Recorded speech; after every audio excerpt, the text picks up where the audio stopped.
El murmullo de celebración en la cúpula dorada era una sinfonía de copas de cristal chocando y risas familiares. Era el domingo 13 de mayo, el Día de la Madre, y el restaurante, nuestro restaurante, estaba abarrotado.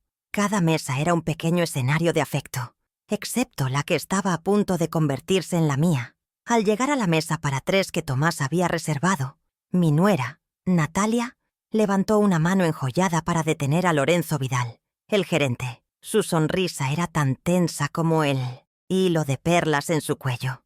No me miró. Sus ojos estaban fijos en el hombre, como si yo fuera un mueble que necesitaba reubicar para mejorar la vista. Sabía que este almuerzo no sería una celebración, sino una declaración de guerra silenciosa. Y yo, por primera vez, estaba lista para responder. «Mi suegra prefiere una mesa más tranquila», dijo Natalia. Su voz era un susurro de seda que apenas ocultaba el acero. Señaló con un gesto displicente hacia la esquina más oscura del salón. «Allá, junto a la puerta de servicio, para que esté más cómoda. Mi hijo Tomás, el hombre cuya matrícula universitaria de $45,000 pagué contando billetes arrugados a las 2 de la mañana, no levantó la vista del menú. Su silencio era una complicidad atronadora. Lorenzo, con la eficiencia fría de quien sigue órdenes sin cuestionarlas, asintió y se giró hacia mí. Sentí las miradas curiosas de una familia en la mesa contigua, una punzada de lástima y morbo que me atravesó la espalda mientras me guiaba a mi exilio. ¿Se preguntarían qué crimen había cometido una anciana para merecer tal destierro en un día como este? «Entendido. No se preocupe», le dije a Lorenzo. Mi voz era un mar en calma que ocultaba la tormenta que se gestaba en su interior. Me senté en la pequeña mesa redonda, tan aislada que parecía una isla. El mantel estaba ligeramente húmedo y el aire olía a desinfectante proveniente de la puerta de servicio, que se abría y cerraba con un chirrido constante. Saqué mi viejo llavero de cuero del bolso y lo coloqué deliberadamente sobre la mesa. De él colgaba una única y pesada llave de bronce, ornamentada y antigua. Brillaba bajo la luz solitaria de un aplique de pared, un destello de poder que nadie notó. Era la llave maestra del edificio, el mismo edificio que albergaba este restaurante. Ellos no le prestaron atención, pero esa llave era un presagio. Era el primer movimiento en una partida de ajedrez que ellos ni siquiera sabían que estaban jugando. No siempre fui la mujer, invisible arrinconada junto a la basura. Hubo un tiempo en que mi opinión importaba, en que mi presencia era un pilar. Recuerdo 1998, las noches interminables inclinadas sobre la máquina de coser, el zumbido constante como banda sonora de mi agotamiento. Trabajé 70 horas a la semana durante 4 años, alternando 2 empleos, para reunir cada centavo de la matrícula de Tomás. Él nunca supo que las delicadas joyas de oro de mi madre, mi único vínculo tangible con ella, fueron vendidas para financiar su futuro. Se las entregué a un tasador con manos temblorosas, sintiendo que traicionaba un legado para construir otro. Un sacrificio que él aceptó como si fuera su derecho de nacimiento, sin preguntar nunca por el costo real. Luego vino el año 2005. Tomás, recién casado con Natalia, quería una casa de 250 metros cuadrados con un jardín para los futuros nietos. Usé mi herencia completa, los $80,000 que mi esposo me dejó, como pago inicial del 30%. Fue mi nido, mi seguridad, lo que entregué. «Mamá, pongámosla solo a mi nombre para agilizar los trámites bancarios», dijo con esa facilidad que tenía para hacer que la lógica sirviera a su conveniencia. Acepté, porque el amor de una madre es ciego y sordo a las alarmas. Desde ese día me convertí en una invitada permanente en la casa que yo misma había comprado. Una sombra que se movía por pasillos que ya no sentía míos. ¿Cuántas veces me había mordido la lengua para no decir, esa lámpara la pagué yo? El sacrificio final, el que selló mi destino como una pieza de mobiliario, llegó en 2012. Querían abrir un restaurante, la Cúpula Dorada, su sueño de estatus y reconocimiento. Firmé como garante de un préstamo comercial de $150,000, un número que me quitaba el sueño. Como colateral, no tuve más remedio que poner el edificio comercial en la prestigiosa Avenida del Sol, la joya de la herencia de mi esposo. El acuerdo fue verbal, sellado con un abrazo y una promesa vacía. Mamá, esto es para el futuro de la familia. Nunca me pagaron un centavo por el alquiler del local. Se instalaron en mi propiedad como conquistadores y yo me convertí en la reina depuesta que aún vivía en el palacio. Los microabusos se convirtieron en el lenguaje cotidiano de nuestro hogar. Mamá, tú de negocios no entiendes. Déjanos esto a nosotros, decía Tomás cuando intentaba preguntar por las finanzas del restaurante. Natalia, por su parte, emprendió una cruzada estética contra mis recuerdos. Un día, encontré mi habitación, redecorada en tonos grises y beige, impersonal y fría. Mis fotografías, las imágenes de mi esposo, de mis padres, de un Tomás niño y sonriente, habían sido guardadas en una caja de cartón en el fondo de un armario. No combinan con la nueva estética, Victoria, me explicó sin una pizca de remordimiento. Me estaban borrando poco a poco, convirtiendo mi historia en un desorden que debía ser ocultado. Me aislaron de mis propias finanzas con la excusa de protegerte del estrés. Mi pensión, ganada, con 40 años de trabajo como administradora de propiedades, era depositada en una cuenta conjunta que solo Tomás controlaba.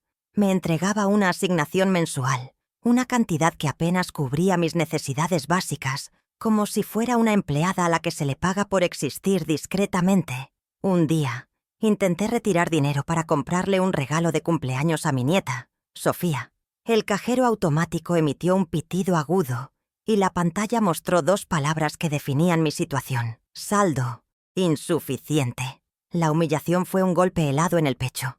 Yo, que había financiado imperios, no tenía suficiente para un libro de cuentos. Las apuestas seguían subiendo, moviéndose del ámbito doméstico al patrimonial. La presión para que les transfiriera la escritura del edificio se volvió una constante. La conversación siempre empezaba con una dulzura empalagosa. «Mamá, es para asegurar el futuro de Sofía», decía Tomás, usando a mi nieta como un escudo humano para su codicia. Una tarde, encontré una carpeta con los papeles de la transferencia sobre la mesa del comedor, colocada de forma casual, pero con la contundencia de un ultimátum.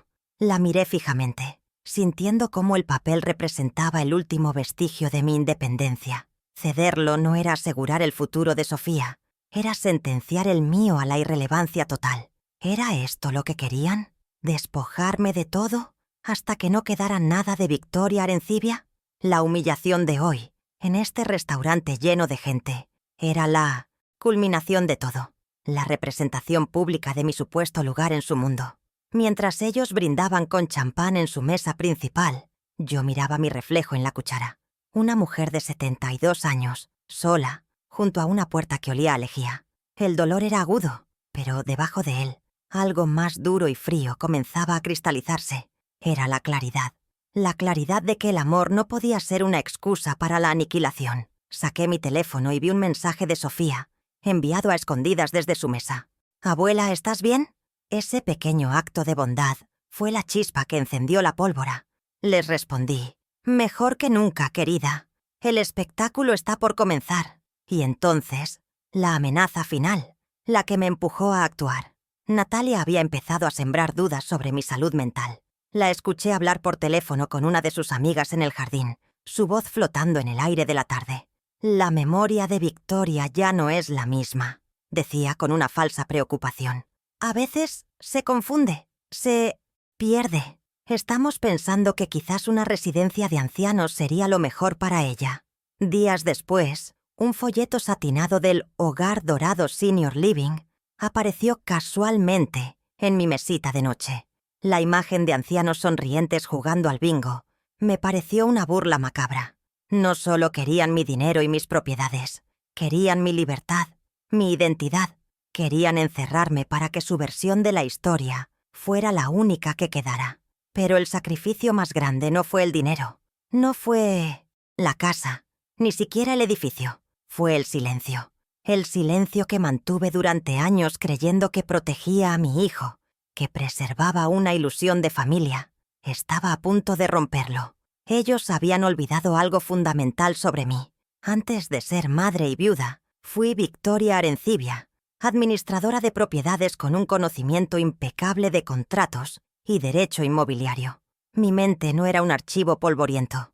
Era un arma afilada que había mantenido guardada por amor. Y el amor, finalmente, se había agotado.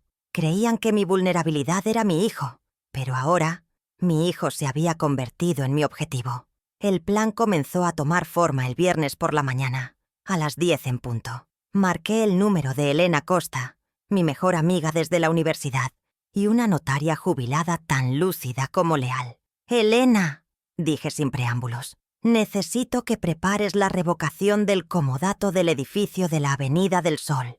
Revisa la cláusula de ingratitud, la que redactamos juntas». Hubo una pausa en la línea, y luego la voz firme de Elena. «Sabía que este día llegaría, Victoria. ¿Cuándo lo necesitarás?». Le di la respuesta con una calma que me sorprendió a mí misma. «El domingo. Almorzaremos en la Cúpula Dorada. Te enviaré un mensaje cuando sea el momento». El sábado a las 9 de la mañana, mientras Tomás y Natalia dormían, salí de la casa. Caminé las 10 cuadras hasta el banco, sintiendo el aire fresco de la mañana como una promesa de libertad. Entré y pedí hablar con el gerente, un hombre al que conocía desde hacía años. Con una claridad que lo dejó sin palabras, le expliqué mi situación. Abrí una nueva cuenta, solo a mi nombre, y solicité los extractos de la cuenta conjunta de los últimos 24 meses. Mientras la impresora zumbaba, vi en el papel la crónica de mi despojo, $15,000 de mi pensión, desviados a boutiques de lujo, spas y escapadas de fin de semana. No era protección contra el estrés, era un robo a cámara lenta. El domingo fue el día decisivo. A las 11 de la mañana, una hora antes de que Natalia eligiera mi atuendo adecuado para el almuerzo, me encerré en mi habitación. Encendí mi laptop y me uní a una videoconferencia con mi abogado. En la pantalla vi los documentos preparados. Con un clic del ratón, firmé digitalmente la revocación del poder notarial general que le había otorgado a Tomás hacía una década. La confirmación llegó a mi correo electrónico con un sello de tiempo. 11:00 AM. A partir de ese instante, Tomás ya no podía sofirmar, decidir ni actuar en mi nombre. Era un general sin ejército, aunque él todavía no lo sabía. La sensación de poder fue embriagadora, un sorbo de aire puro, después de años de asfixia. El cuarto paso del plan lo ejecutó Elena. A la 1:30 de la tarde, mientras yo me preparaba para salir, ella, siguiendo mis precisas instrucciones, presentó una denuncia anónima online ante el ayuntamiento. Detalló una serie de irregularidades del local que yo conocía de memoria. Salidas de emergencia, parcialmente bloqueadas, permisos de terraza vencidos desde hacía 6 meses y una instalación eléctrica que nunca fue debidamente actualizada tras la última reforma. Gracias a la naturaleza de las violaciones de seguridad, la inspección se agendó como urgente. La burocracia, a veces, puede ser un arma de una precisión exquisita. Todo estaba en su lugar. Las piezas del tablero se movían según mi voluntad. Ahora, sentada en mi mesa de la ignominia, observaba a mi hijo y a mi nuera. Reían, comían, ostras y bebían un vino caro que, en última instancia, yo estaba pagando. Natalia levantó su copa, su bolso de diseñador de $3,000, descansando en la silla vacía a su lado.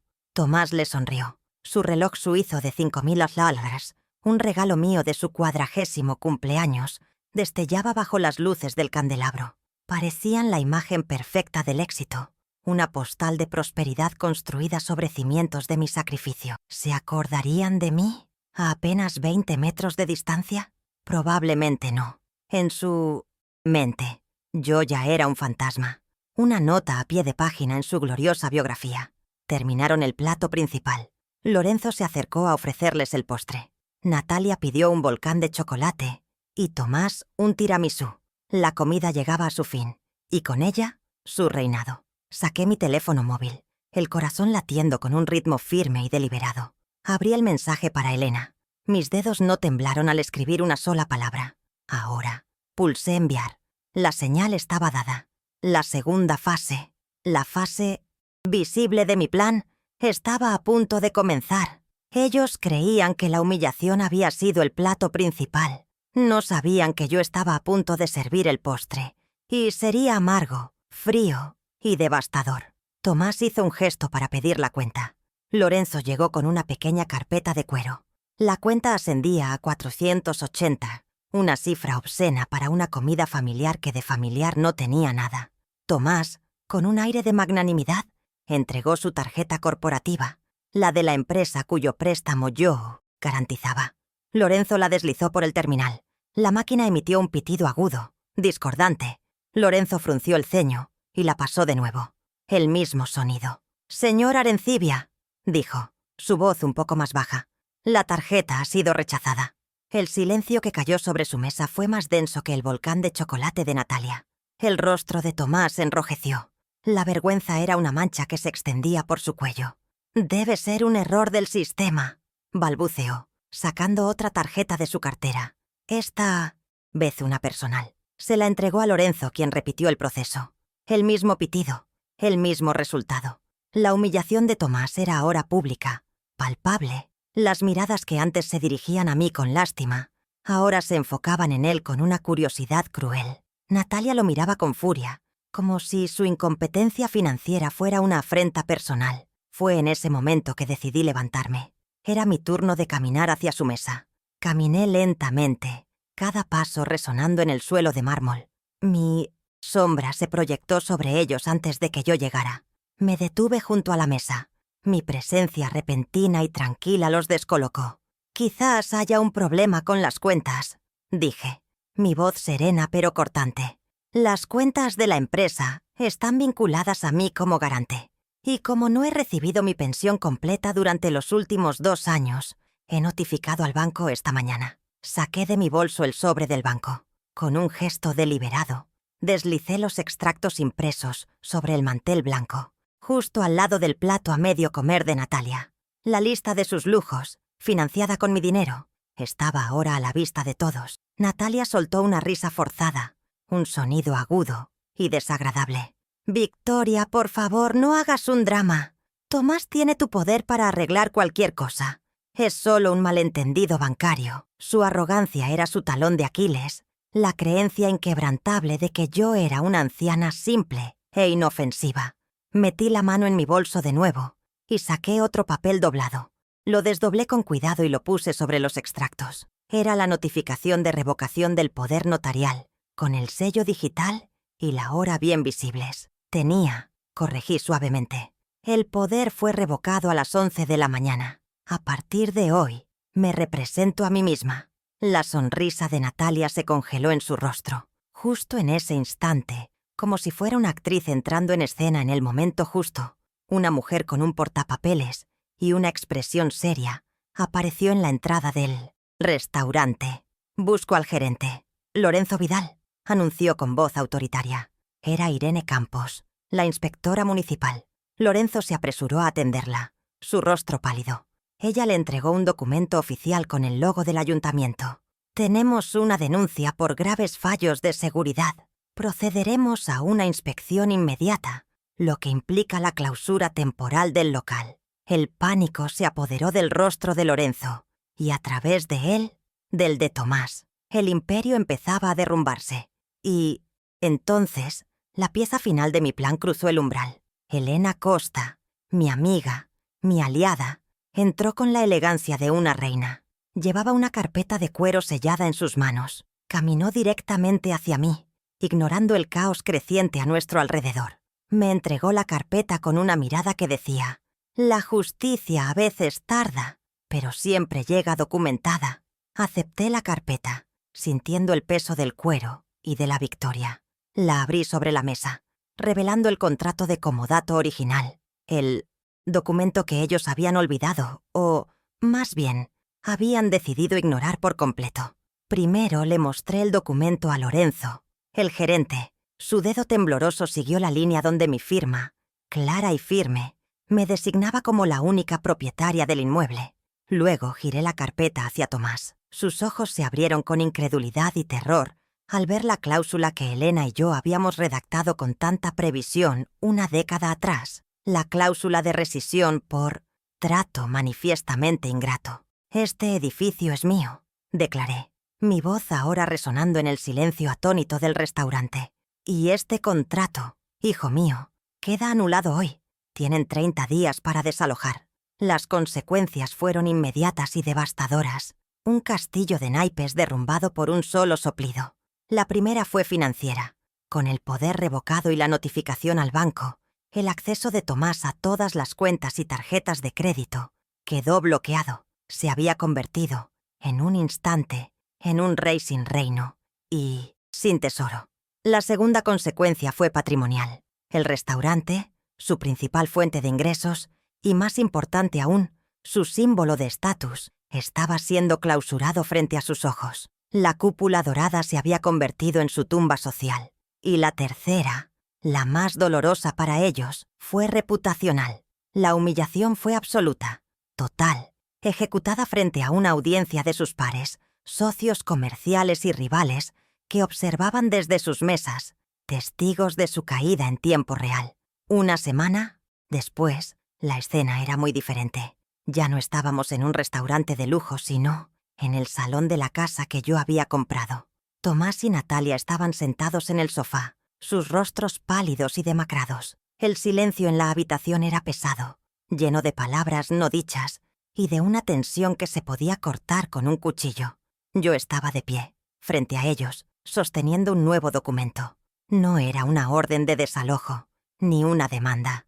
Era una oferta, una última oportunidad para que aprendieran una lección sobre el valor de las cosas.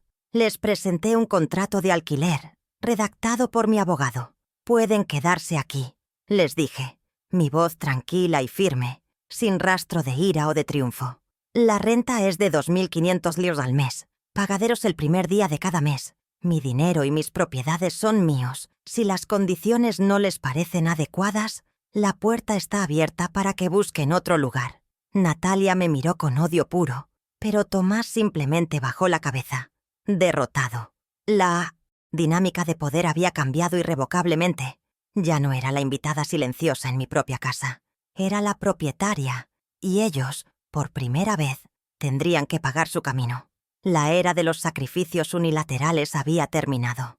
2 meses más tarde, el aire olía a polvo y a posibilidades. Estaba de pie en medio del local vacío de lo que antes fue la cúpula dorada. Los candelabros pretenciosos habían sido retirados. Las mesas y sillas de lujo se habían ido. A mi lado, un joven arquitecto desplegaba planos sobre una mesa improvisada. Estábamos diseñando una galería de arte y un taller para jóvenes artistas locales, un lugar que crearía belleza en lugar de alimentar egos, un espacio que devolvería algo a la comunidad en lugar de simplemente tomar. Era mi proyecto, mi decisión, mi legado. Mi nieta Sofía estaba a mi lado, sus ojos brillando de emoción, mientras me ayudaba con los diseños de los folletos. Su lealtad ya no estaba dividida. Había elegido el lado de la construcción, no el de la destrucción. Esa mañana, al llegar a casa, había entrado en la cocina y había encontrado mi taza de café favorita, la que Natalia había guardado por no combinar con la estética, de vuelta en su gancho. La tomé. La llené de café recién hecho y sentí el calor familiar de la cerámica en mis manos. Era un gesto pequeño, pero significaba todo. Significaba que había recuperado mi espacio, mi voz, mi vida.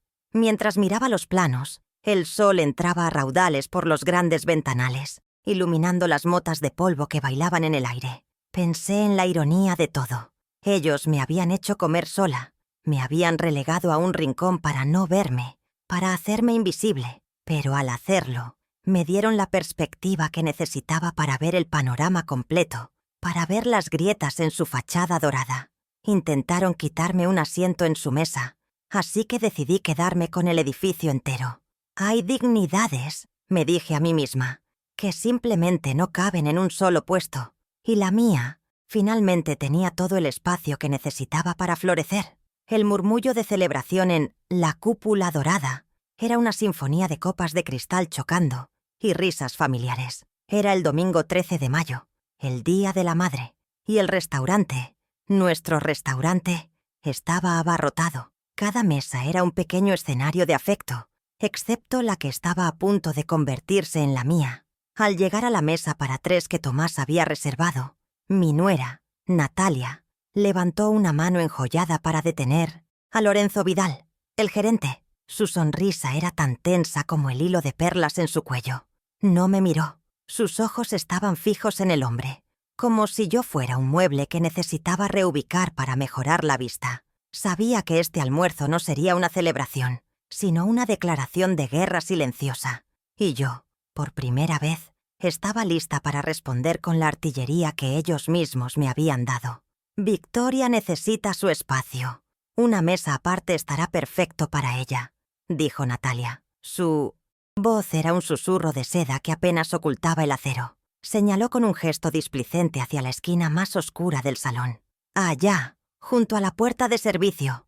Más discreto para todos. Mi hijo, Tomás, el hombre cuya matrícula universitaria de $45,000, pagué contando billetes arrugados a las 2 de la mañana, no levantó la vista del menú. Su silencio era una complicidad atronadora, una traición servida antes que el pan. Lorenzo, con la eficiencia fría de quien sigue órdenes sin cuestionarlas, asintió y se giró hacia mí. Sentí las miradas curiosas de una familia en la mesa contigua, una punzada de lástima y morbo que me atravesó la espalda mientras me guiaba a mi exilio. Se preguntarían qué crimen había cometido una anciana para merecer tal destierro en un día como este.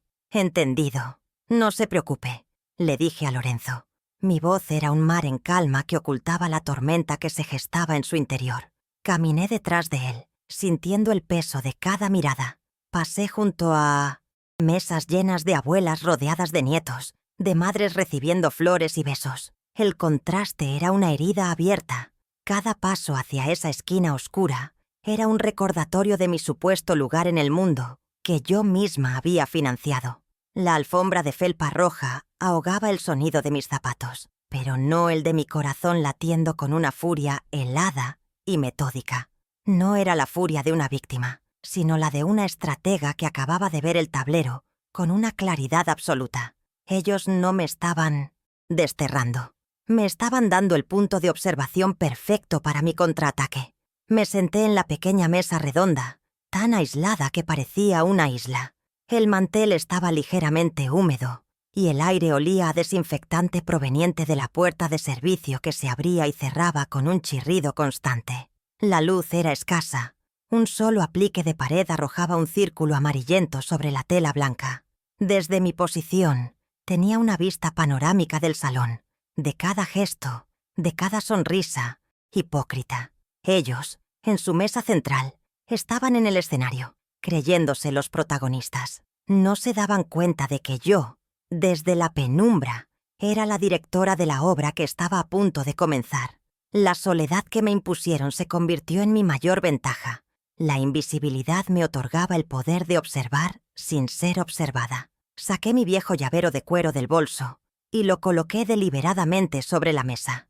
De él colgaba una única y pesada llave de bronce, ornamentada y antigua. Brillaba bajo la luz solitaria del aplique de pared, un destello de poder que nadie notó. Era la llave maestra del edificio, el mismo edificio que albergaba este restaurante. Ellos no le prestaron atención, la consideraron una baratija de anciana, pero esa llave era un presagio. Era la primera pieza que movía en una partida de ajedrez que ellos ni siquiera sabían que estaban jugando. Cada detalle de su diseño, cada muesca en el metal, representaba un sacrificio que ellos habían olvidado. Hoy, esa llave no abriría una puerta, sino que cerraría un capítulo de abuso y comenzaría uno de justicia. La humillación, lejos de romperme, me había afilado. El dolor era agudo, sí, pero debajo de él, algo más duro y frío comenzaba a cristalizarse. Era la claridad de que el amor no podía ser una excusa para la aniquilación. Durante años, había confundido mi silencio con paciencia y mi generosidad con deber maternal. Había regado un jardín que solo daba frutos venenosos. Hoy, sentada, junto a la puerta de servicio, olfateando el olor a lejía en lugar del perfume de las flores que nunca recibí, entendí que el único futuro que debía asegurar era el mío. Habían olvidado algo fundamental sobre mí. Antes de ser madre y viuda, fui Victoria Arencibia, administradora de propiedades. Y los contratos, a diferencia de las promesas de un hijo, siempre dejan constancia. Observé cómo Lorenzo le servía una botella de champán francés cuyo costo probablemente deducirían de mi pensión. Tomás levantó su copa, su reloj suizo de $5.000, un regalo mío, destellando bajo las luces del candelabro. Natalia sonrió, su bolso de diseñador de $3.000, descansando en la silla vacía, que debería haber sido la mía. Brindaron, supongo que por su éxito, por su familia perfecta. Desde mi rincón, levanté mi vaso de agua en un brindis silencioso. No por ellos, sino por la lección que estaban a punto de aprender. La cuenta de $480 que acumularían hoy sería la más barata que pagarían en mucho tiempo. Creyeron que me habían quitado un asiento en su mesa, pero lo que realmente estaban haciendo era entregarme el edificio entero. El espectáculo estaba por comenzar. No siempre fui la mujer invisible arrinconada junto a la basura. Hubo un tiempo en que mi opinión importaba, en que mi presencia era un pilar. Mis pensamientos vuelan a 1998, a las noches interminables inclinadas sobre la máquina de coser, el zumbido constante como banda sonora de mi agotamiento. Trabajé 70 horas a la semana, durante 4 años, alternando 2 empleos, para reunir cada centavo de los $45.000 de la matrícula universitaria de Tomás. El olor del aceite de la máquina se mezclaba con el del café quemado, que me mantenía despierta hasta las 2 de la mañana, contando billetes arrugados en la mesa de la cocina. Cada puntada en la tela era una inversión en su futuro, un acto de fe ciega en el hombre que esperaba que se convirtiera, un futuro que él aceptó como si fuera su derecho de nacimiento. Él nunca supo que las delicadas joyas de oro de mi madre, mi único vínculo tangible con ella, fueron vendidas para cubrir el último semestre. Recuerdo el peso del pequeño cofre de terciopelo en mis manos, el frío del metal contra mi piel. Se las entregué a un tasador con manos temblorosas, sintiendo que traicionaba un legado para construir otro. El hombre me ofreció apenas una fracción de su valor sentimental, un fajo de billetes que se sentía sucio en comparación con el brillo del oro. Acepté sin regatear, porque el plazo de la matrícula vencía en 48 horas. Ese día sacrifiqué mi pasado por su futuro, y él ni siquiera se dio cuenta de que mi cuello y mis muñecas estaban desnudos en su ceremonia de graduación. ¿Acaso alguna vez se preguntó de dónde salió el dinero? Luego vino el año 2005. Tomás, recién casado con Natalia, quería una casa. Una casa de 250 metros cuadrados con un jardín para los futuros nietos que nunca jugaron conmigo. Usé mi herencia completa, los $80.000 que mi esposo me dejó, como pago inicial del 30%. Fue mi nido, mi seguridad, el último regalo de un hombre bueno, y lo entregué sin dudarlo. «Mamá, pongámosla solo a mi nombre para agilizar los trámites bancarios», dijo con esa facilidad que tenía para hacer que la lógica sirviera a su conveniencia. Acepté, porque el amor de una madre es ciego y sordo a las alarmas que resuenan en las notarías. Desde ese día, me convertí en una invitada permanente en la casa que yo misma había comprado. Una sombra que se movía por pasillos que ya no sentía míos. La transición fue sutil al principio, pero implacable. Me asignaron la habitación más pequeña, la que daba al patio interior. Luego, Natalia emprendió su cruzada estética contra mis recuerdos. Un día, encontré mi habitación redecorada en tonos grises y beige, impersonal y fría. Mis fotografías, las imágenes de mi esposo, de mis padres, de un Tomás niño y sonriente, habían sido guardadas en una caja de cartón en el fondo de un armario. No combinan con la nueva estética, Victoria, me explicó sin una pizca de remordimiento, como si mi vida entera fuera un accesorio de mal gusto. Me estaban borrando poco a poco, convirtiendo mi historia en un desorden que debía ser ocultado para no afear sus paredes nuevas. El sacrificio final, el que selló mi destino como una pieza de mobiliario, llegó en 2012. Querían abrir un restaurante, La Cúpula Dorada, su sueño de estatus y reconocimiento. Firmé como garante de un préstamo comercial de $150.000, un número que me quitaba el sueño y me provocaba pesadillas con cartas de embargo. Como colateral, no tuve más remedio que poner el edificio comercial en la prestigiosa Avenida del Sol, la joya de la herencia de mi esposo, un inmueble que por sí solo me habría garantizado una vejez tranquila y sin preocupaciones. El acuerdo fue verbal, sellado con un abrazo y una promesa vacía. Mamá, esto es para el futuro de la familia. Un futuro en el que, claramente, yo no tenía un lugar protagónico. Nunca me pagaron un centavo por el alquiler del local. Se instalaron en mi propiedad como conquistadores, transformando un espacio que debía ser mi fuente de ingresos en el escenario de su vanidad.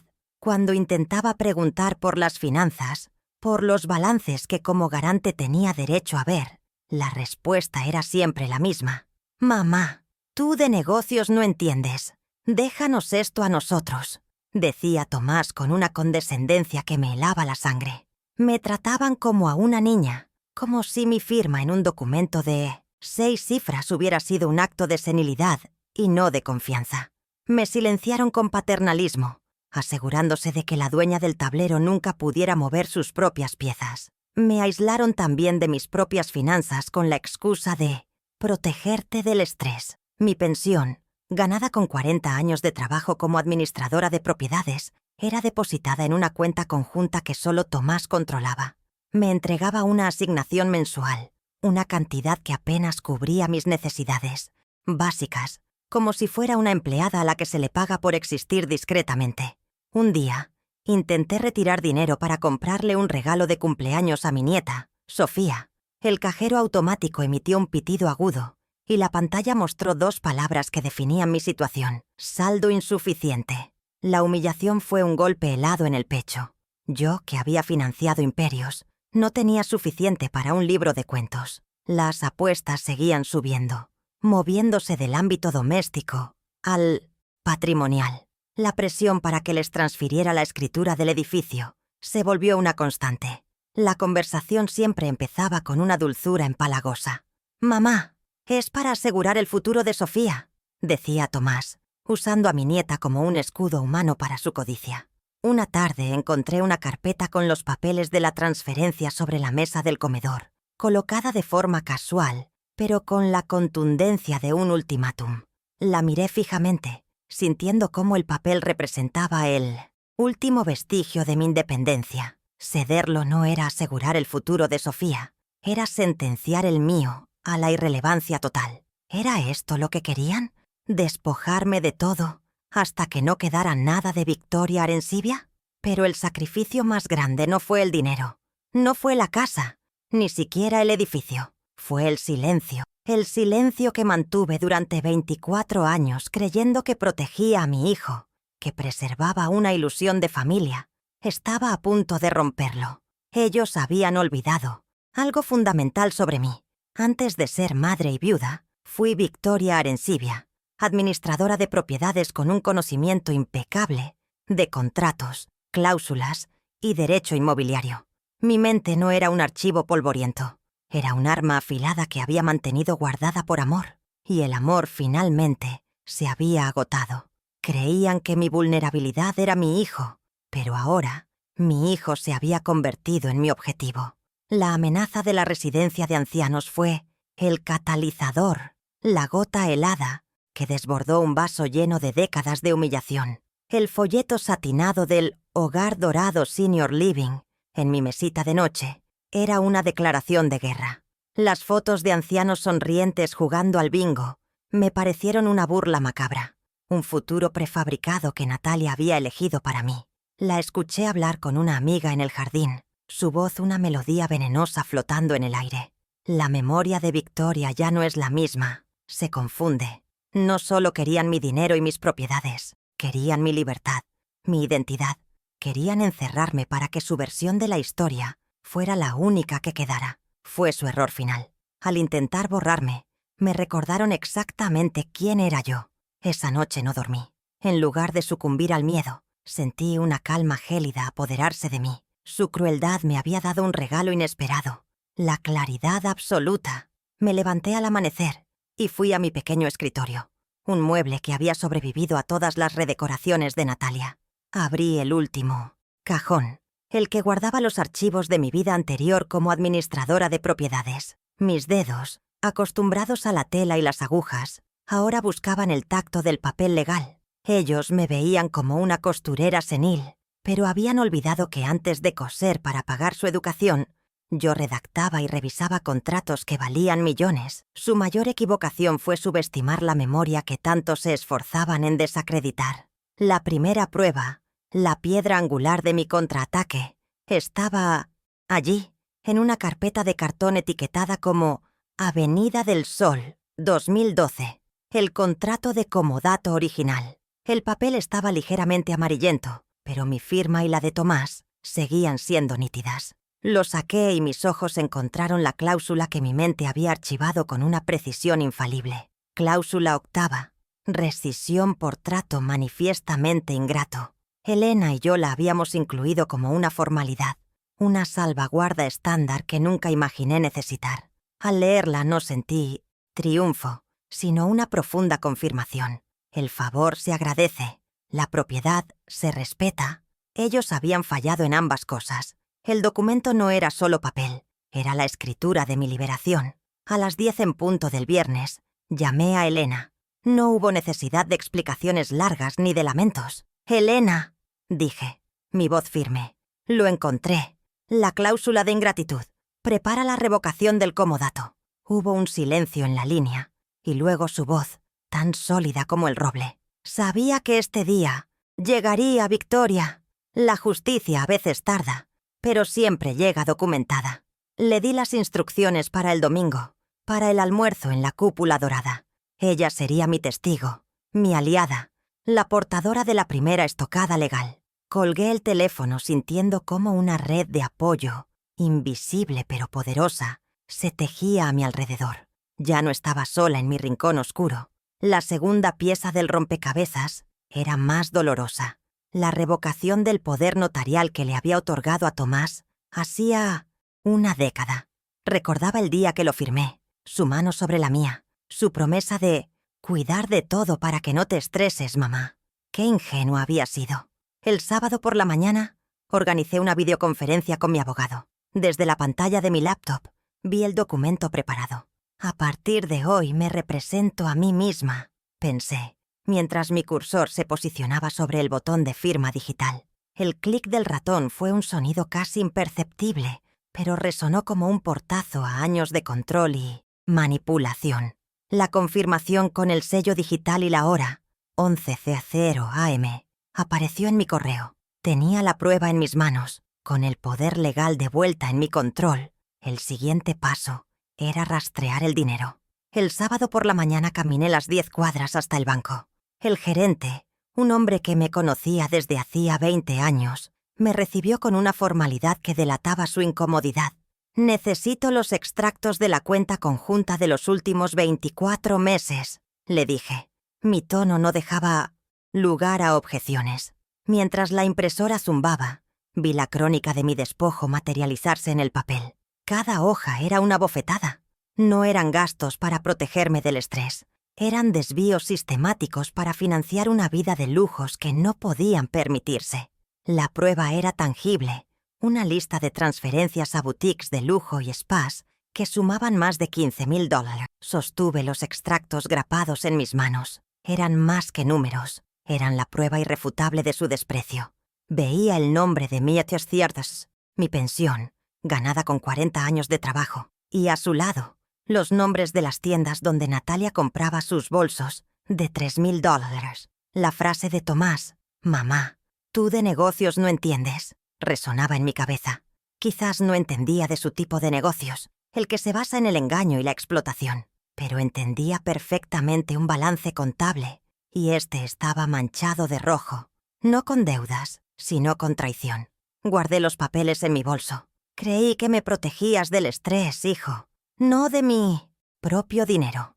La última prueba fue un acto de pura estrategia, un movimiento que solo yo podía ejecutar. Como dueña original y administradora del edificio, conocía cada una de sus fallas estructurales y burocráticas, esas que Tomás y Natalia habían ignorado por pereza y arrogancia.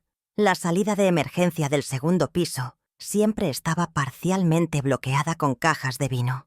Los permisos para la terraza exterior habían vencido hacía 6 meses. La instalación eléctrica nunca fue debidamente actualizada tras la última reforma.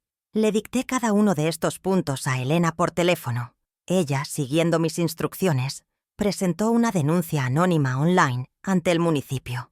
La ley no celebra el Día de la Madre, pero sí responde a violaciones graves de seguridad.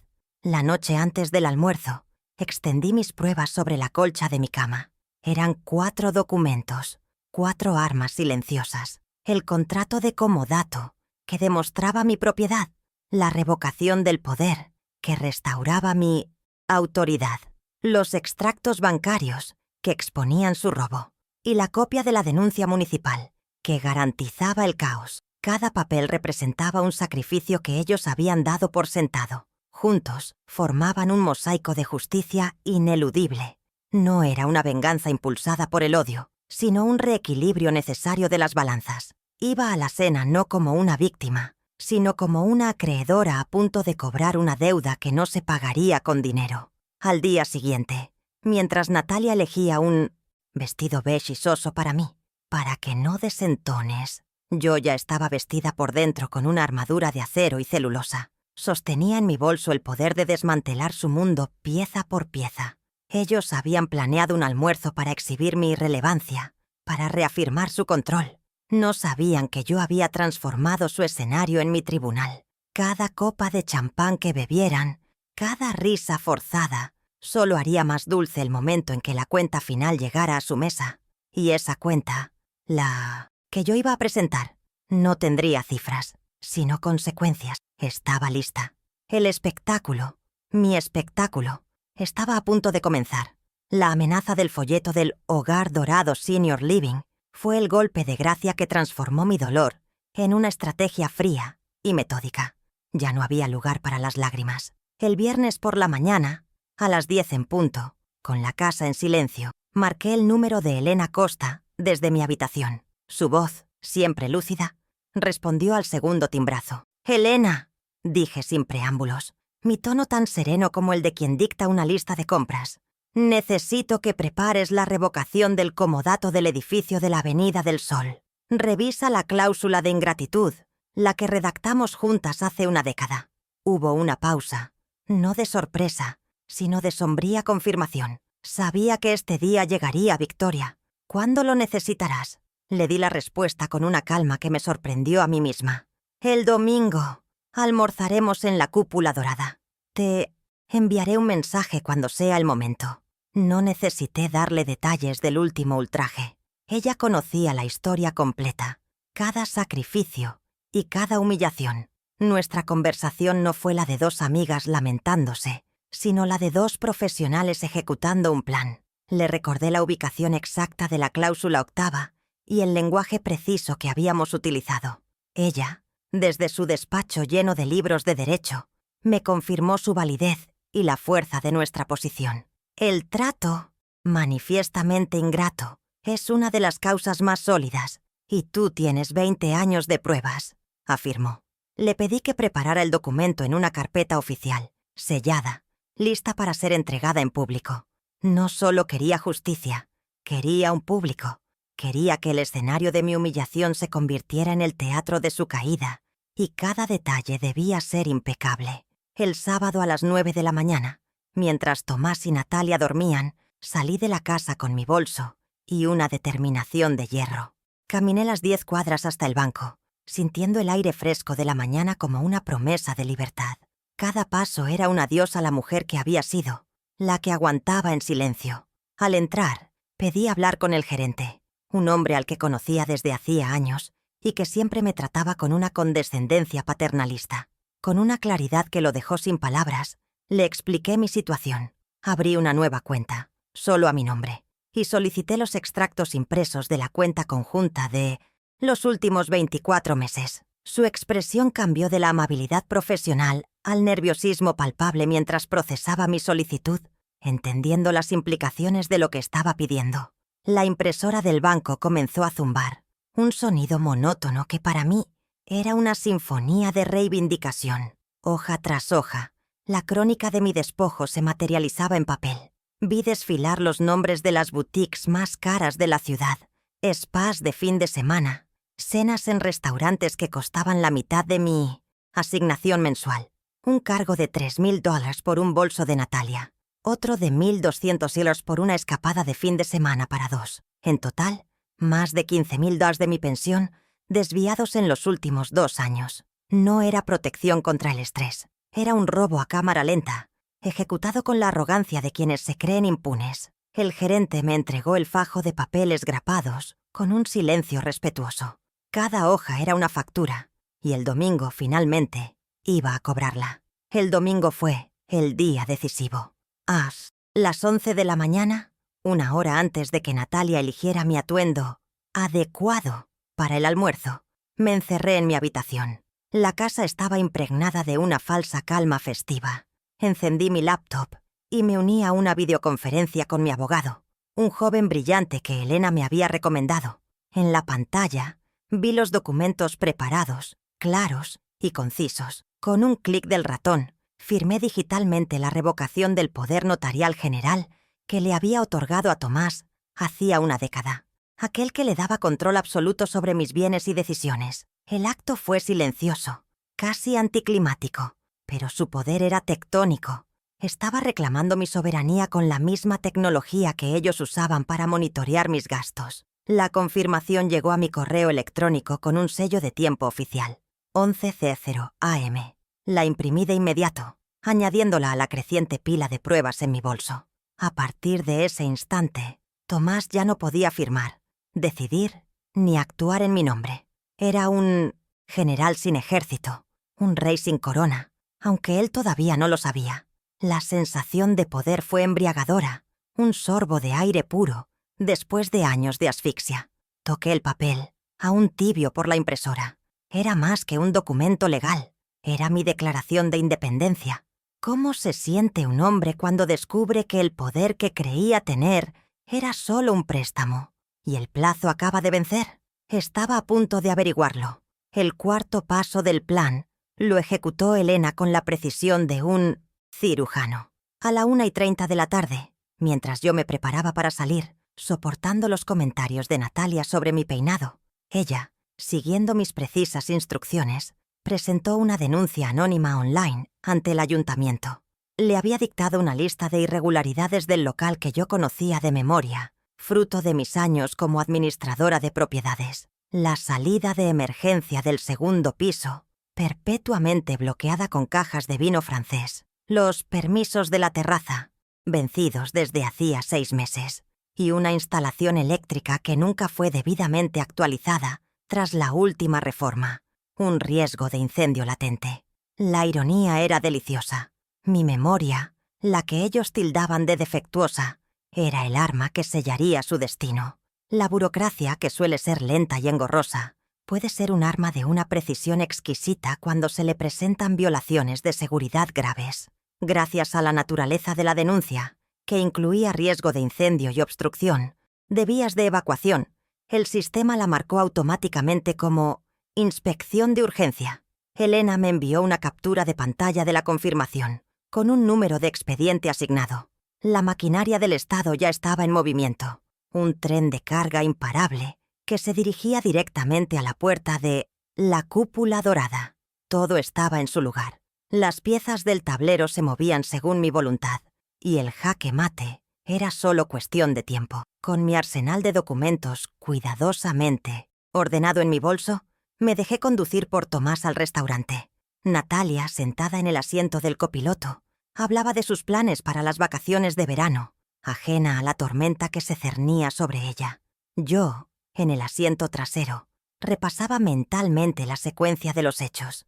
La tarjeta de crédito rechazada sería el primer dominó en caer. Luego, la exposición de su fraude con los extractos bancarios, la anulación de su poder con la revocación notarial, la clausura del local por la inspección y, finalmente, el golpe de gracia de Elena con la anulación del comodato.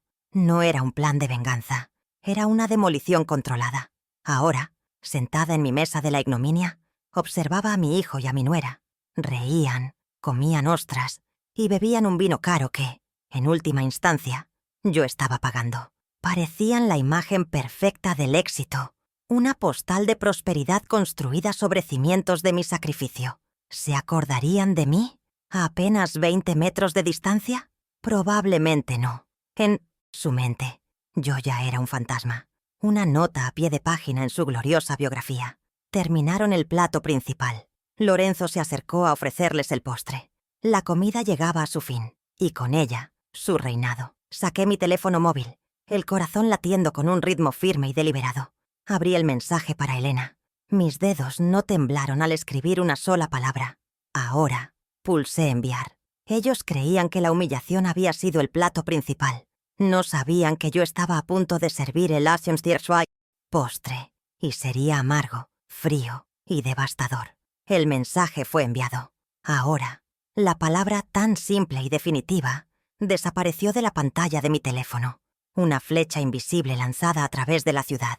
Guardé el aparato en mi bolso con una calma que no sentía, sino que había construido, ladrillo a ladrillo, durante las últimas 48 horas. Al otro lado del salón, mi hijo Tomás levantó una mano con un aire de magnanimidad, un gesto ensayado para llamar la atención del gerente. «La cuenta, por favor, Lorenzo», dijo, su voz lo suficientemente alta para que las mesas cercanas escucharan su generosidad. Natalia le sonrió, un gesto de aprobación a su rey consorte.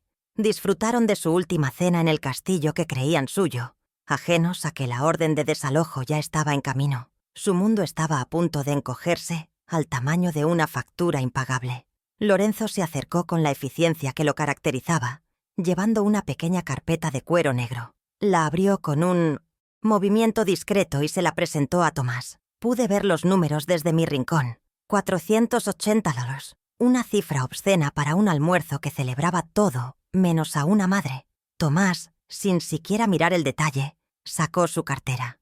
Con un aire de indiferencia estudiada, extrajo su tarjeta de crédito corporativa, la de la empresa cuyo préstamo yo garantizaba, cuyo local yo poseía. Era una tarjeta negra, pesada, el símbolo de un imperio que yo había cimentado con mis noches de insomnio y las joyas de mi madre. Se la entregó a Lorenzo como un rey que entrega un edicto, esperando la obediencia inmediata de la máquina. ¿Cómo se sentiría al descubrir que su poder era solo un préstamo que yo acababa de revocar?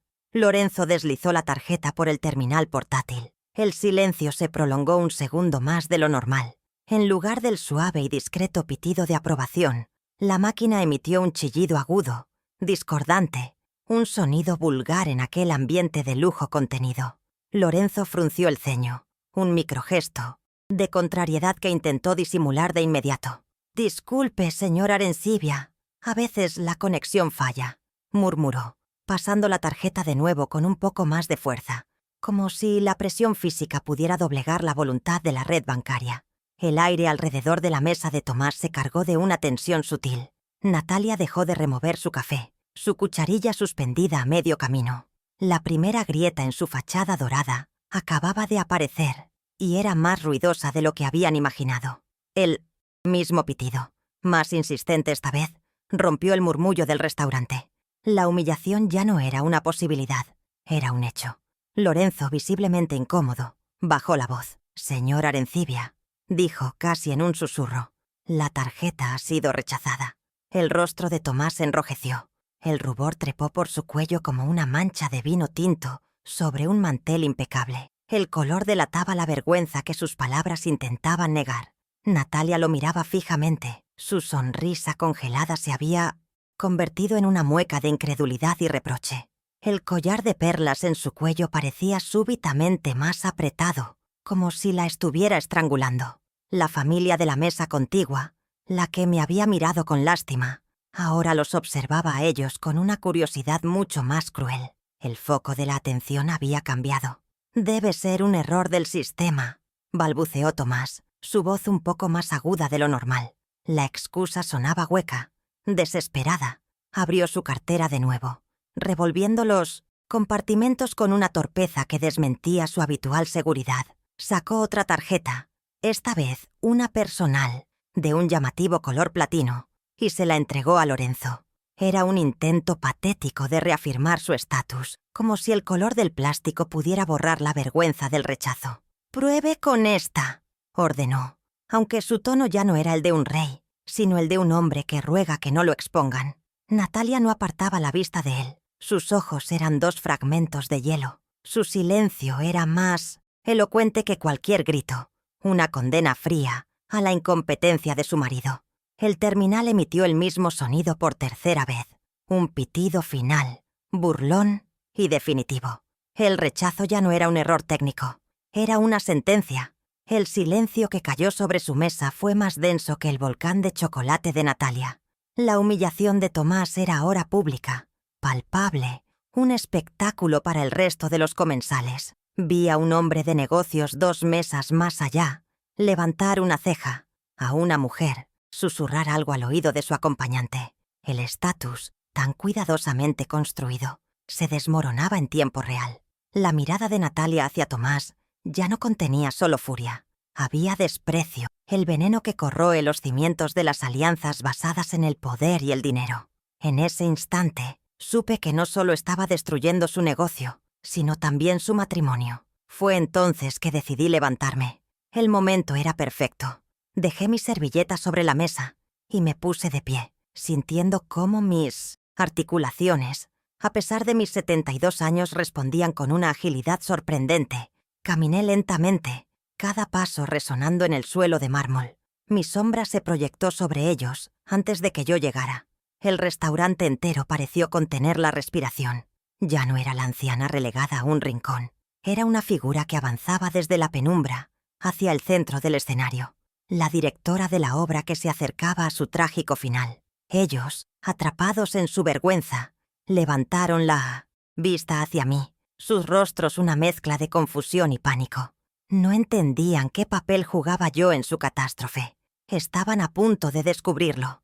Me detuve junto a la mesa. Mi presencia repentina y tranquila los descolocó.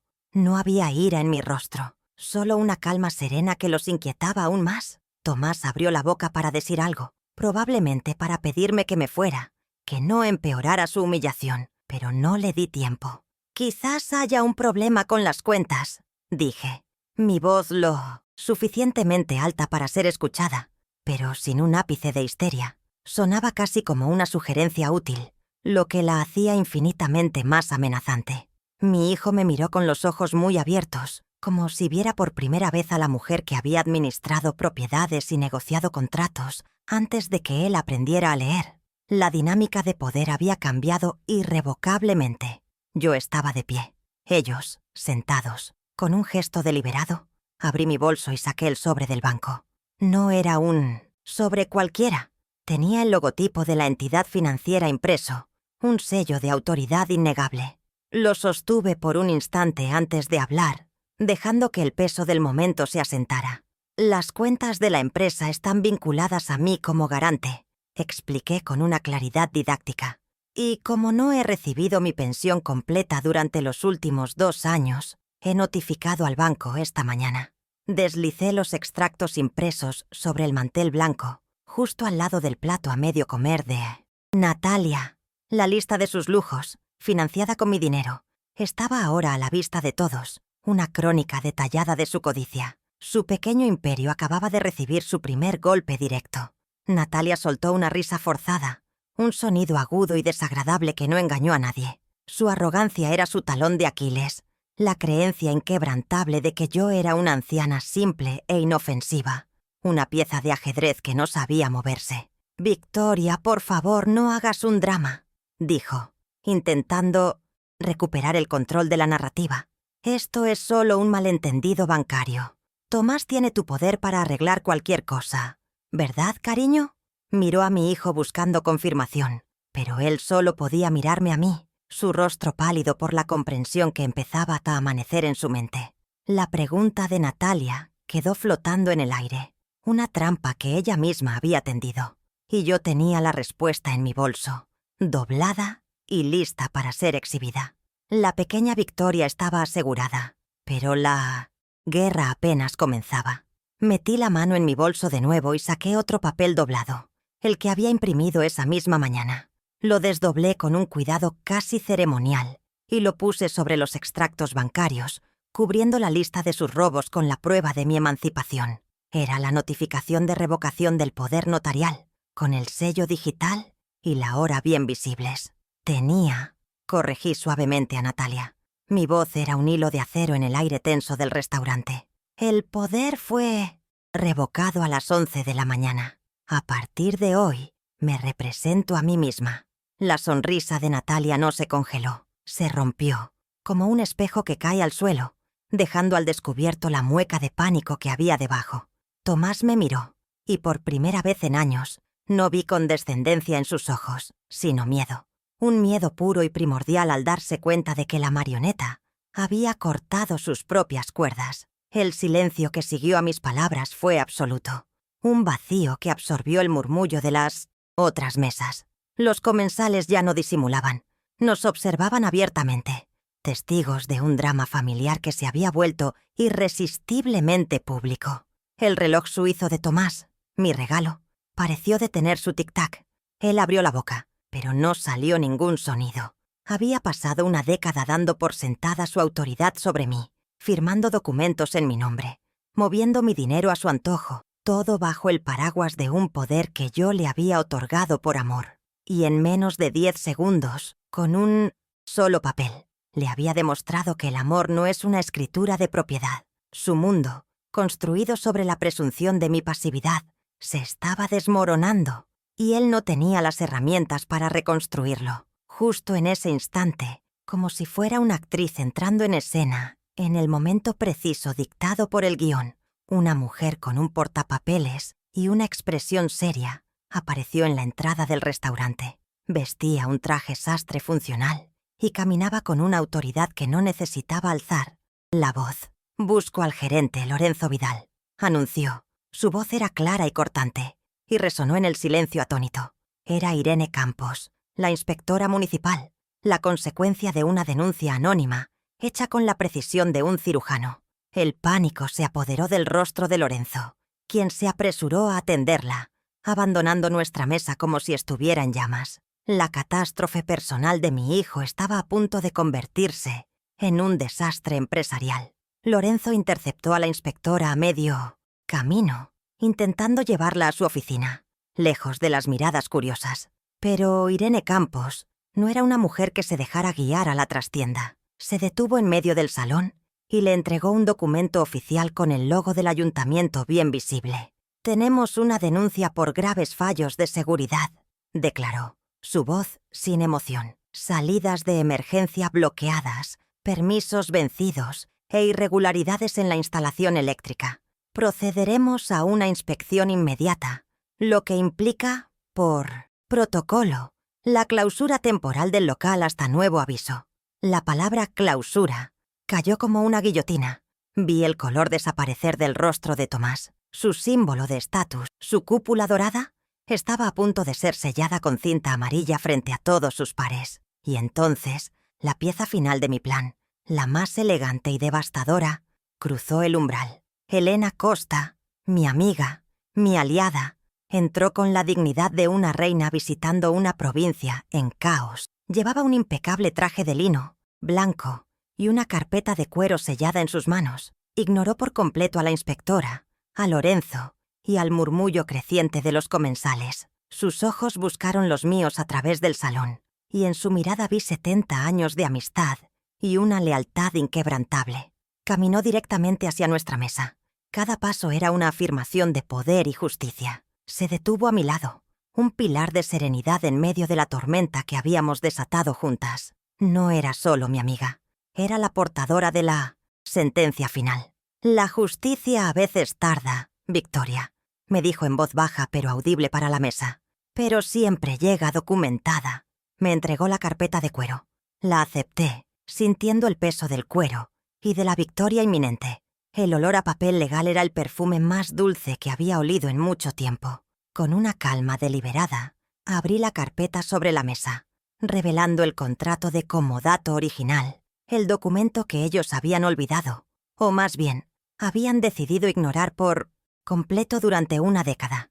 El papel estaba ligeramente amarillento, pero las firmas eran nítidas, y una cláusula en particular, la 8ª, estaba sutilmente marcada con un pequeño punto de lápiz. La cláusula que habíamos redactado juntas, previendo un futuro que, lamentablemente, había llegado.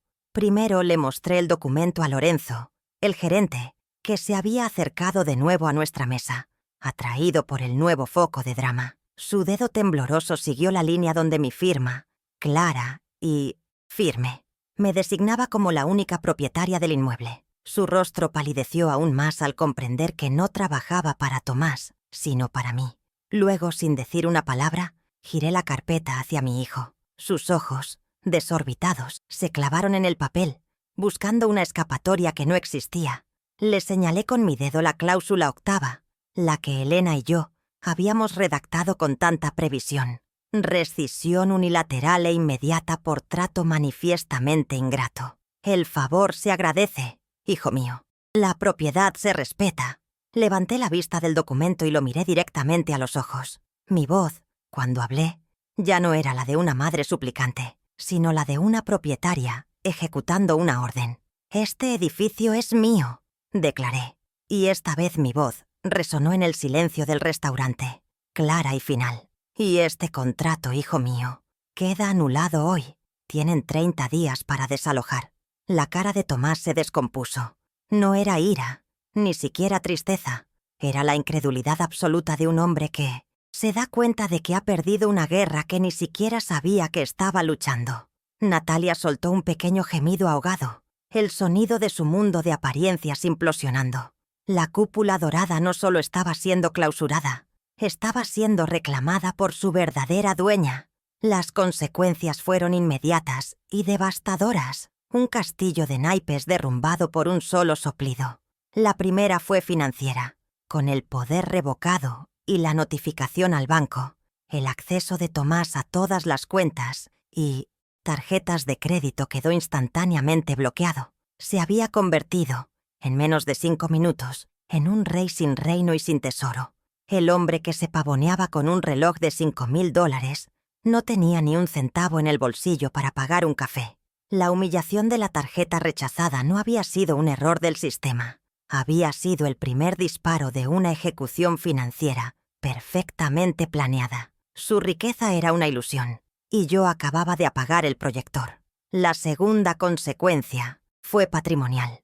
Mientras la inspectora comenzaba a dar órdenes a su equipo, que ya estaba llegando, el restaurante, su principal fuente de ingresos, y más importante aún, su símbolo de estatus, estaba siendo clausurado frente a sus ojos, y con mi anuncio, la clausura temporal se convertía en una pérdida permanente. No habría reapertura, no habría vuelta atrás. El local que era el centro de su vida social y económica les era arrebatado. Su nombre, la cúpula dorada, que tanto se habían esforzado en asociar con el éxito, ahora sería sinónimo de fracaso, de un negocio que se extinguió en medio de un almuerzo del Día de la Madre.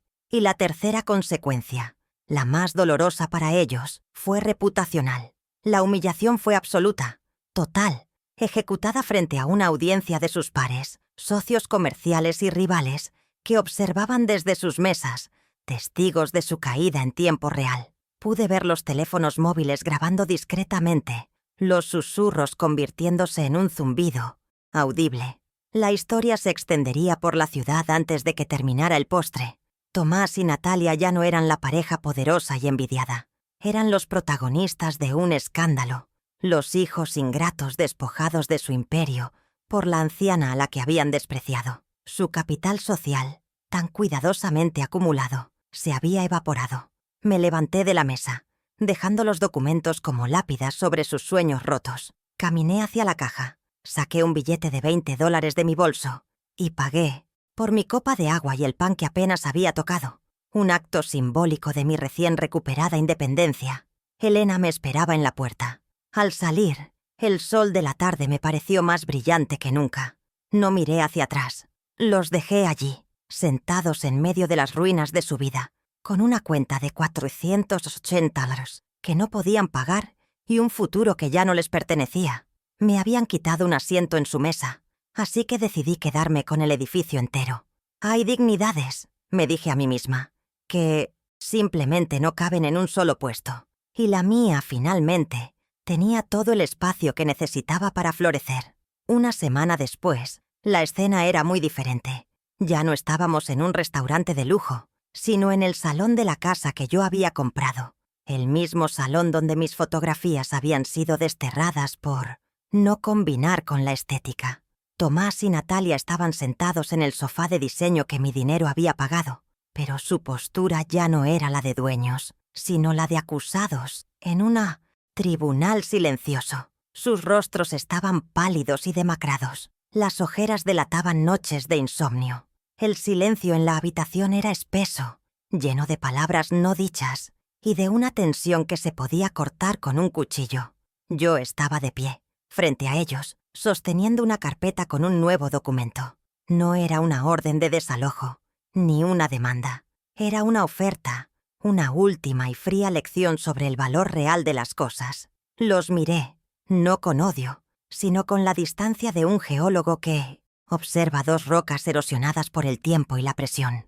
La arrogancia de Natalia se había resquebrajado, dejando al descubierto una base de miedo e incertidumbre. Tomás, por su parte, parecía un hombre que había envejecido 10 años en 7 días. Su costoso reloj suizo ya no era un símbolo de estatus, sino un recordatorio de un tiempo que ya no le pertenecía. Sobre la mesa de centro, entre ellos y yo, descansaba la carpeta que contenía su futuro inmediato. No sentía triunfo, sino una extraña y serena sensación de orden restaurado. Había pasado décadas cediendo terreno en nombre de la paz familiar. Ahora estaba reclamando cada centímetro de mi soberanía, no con gritos, sino con la letra impresa de un contrato. Abrí la carpeta y saqué el documento. Lo deslicé sobre la superficie de cristal de la mesa. El sonido fue el único ruido en la habitación. «Pueden quedarse aquí», les dije, mi voz tranquila y firme, sin rastro de ira o de triunfo. «Este es un contrato de alquiler, redactado por mi abogado. La renta es de $2.500 al mes. Pagaderos el primer día de cada mes. Todos los servicios correrán por su cuenta». Hice una pausa, dejando que el peso de cada palabra se asentara en el aire viciado. «Mi dinero y mis propiedades son míos. Si las condiciones no les parecen adecuadas, la puerta está abierta para que busquen otro lugar. Tienen 24 horas para decidir». La era de los sacrificios unilaterales, de las promesas vacías y del amor no correspondido, había terminado oficialmente. Natalia me miró con un odio puro. Sus ojos eran 2 astillas de hielo. Su boca se abrió para protestar, para lanzar una de sus habituales pullas venenosas, pero Tomás levantó una mano, un gesto débil y derrotado que la silenció. Él no levantó la vista del suelo. Su capitulación era absoluta. Sabía que no tenían opción. Sin acceso a las cuentas, con su negocio clausurado y su reputación en ruinas, eran insolventes. La dinámica de poder había cambiado, irrevocablemente. Ya no era la invitada silenciosa en mi propia casa, la anciana a la que se le asigna una pensión. Era la propietaria, la administradora, la que dictaba los términos, y ellos, por primera vez en sus vidas, tendrían que pagar su camino o enfrentarse a la calle. 2 meses más tarde, el aire olía a polvo, a pintura fresca y a posibilidades. Estaba de pie en medio del local vacío, de lo que antes fue la cúpula dorada. Los candelabros pretenciosos habían sido retirados, las mesas y sillas de lujo se habían ido, vendidas para cubrir parte de la deuda que habían dejado. La luz del sol entraba a raudales por los grandes ventanales, iluminando un espacio que ahora se sentía más grande, más limpio, más honesto.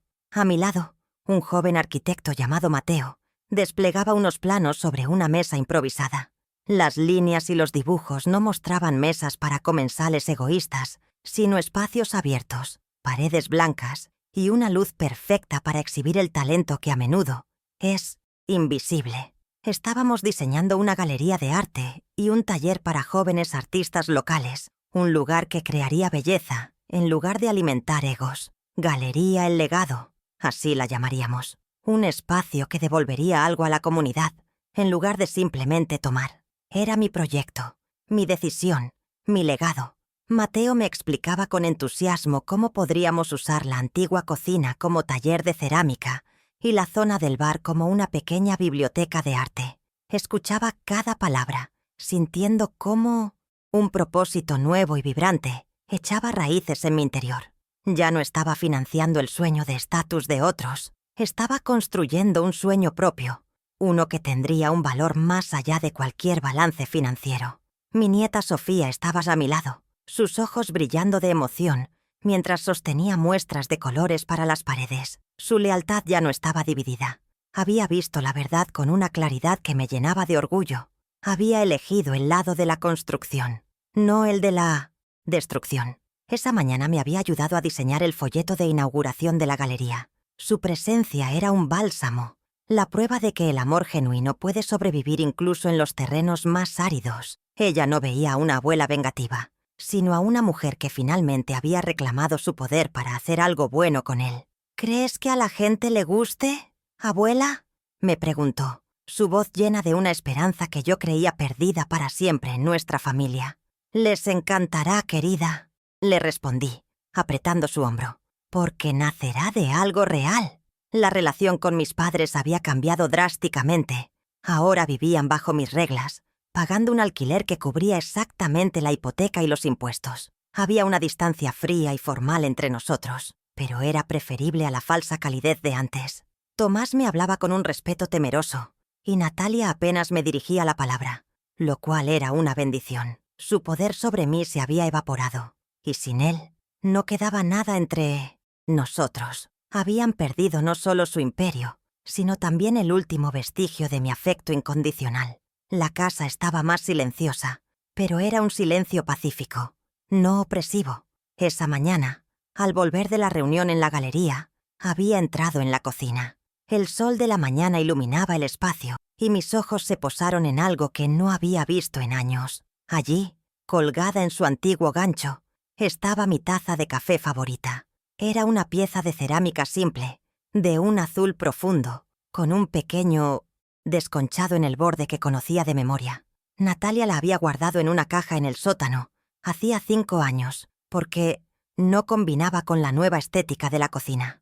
Verla allí de nuevo, probablemente un tímido intento de paz por parte de Sofía, se sintió como una victoria monumental, más significativa que cualquier contrato firmado. La tomé del gancho, el peso familiar y reconfortante en mi mano.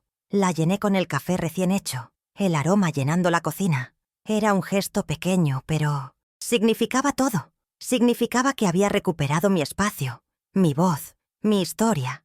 Cada sorbo era un recordatorio de que los pequeños detalles de nuestra vida, los objetos que amamos, las rutinas que nos consuelan, son los ladrillos con los que construimos nuestra dignidad. Natalia había intentado borrarme, pieza por pieza, pero la memoria y el amor por lo que es nuestro son más resistentes que cualquier moda o capricho estético. Mi taza estaba de vuelta. Yo estaba de vuelta. Mientras sostenía la taza caliente entre mis manos, mirando por la ventana el jardín que ahora cuidaba yo misma, pensé en la ironía de todo. Ellos me habían hecho comer sola. Me habían relegado a un rincón para no verme, para hacerme invisible. Pero al hacerlo, me dieron la perspectiva que necesitaba para ver el panorama completo, para observar sin ser observada, para notar cada grieta en su fachada dorada. Su crueldad no me destruyó, me liberó, me obligó a recordar quién era antes de ser madre, antes de ser una fuente inagotable de recursos. Me obligó a recordar a Victoria Arencibia, la mujer que entiende el valor del ladrillo y la letra pequeña. Su intento de humillarme fue su mayor error estratégico. Creían que estaban demostrando su poder, pero lo único que hicieron fue mostrarme hasta qué punto estaban dispuestos a llegar. Y al hacerlo, me dieron permiso para hacer lo mismo. Me quitaron un asiento en su mesa, así que decidí quedarme con el edificio entero. «Hay dignidades», me dije a mí misma, tomando el último sorbo de café, que simplemente no caben en un solo puesto. Y la mía, finalmente, tenía todo el espacio que necesitaba para florecer.